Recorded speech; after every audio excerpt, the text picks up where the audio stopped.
নমস্কার বন্ধুরা, আজ বাংলার 2রা আশ্বিন, ইংরেজির 19শে সেপ্টেম্বর। আজ বাঙালি কবি অচিন্ত্য কুমার সেনগুপ্ত, বাঙালি চিত্রশিল্পী হেমেন্দ্রনাথ মজুমদার এবং বাংলার কৌতুক অভিনেতা জহর রায়, বাঙালি লেখক বিমল কর, রবীন্দ্রসঙ্গীত শিল্পী সুচিত্রা মিত্র, বাঙালি অধ্যাপক সুধীর চক্রবর্তী, বাঙালি অভিনেতা কৌশিক সেন এবং ভারতীয় অভিনেত্রী ঈশা কোপিকরের জন্মদিন। এছাড়াও ভারতীয় শাস্ত্রীয় সঙ্গীতের পণ্ডিত বিষ্ণু নারায়ণ ভাতখণ্ডে, বাঙালি আইনজীবী নরেশচন্দ্র সেনগুপ্ত, স্বাধীনতা সংগ্রামের কর্মী সন্তোষ কুমারী দেবীর মৃত্যুদিন। আজকের দিনেই আটলান্টা বিশ্ববিদ্যালয় প্রতিষ্ঠা হয়।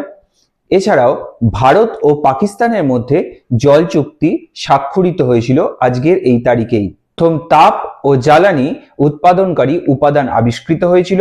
আজকের দিনেই যুগোস্লাভিয়া জাতিসংঘ থেকে বহিষ্কৃত হয়েছিল।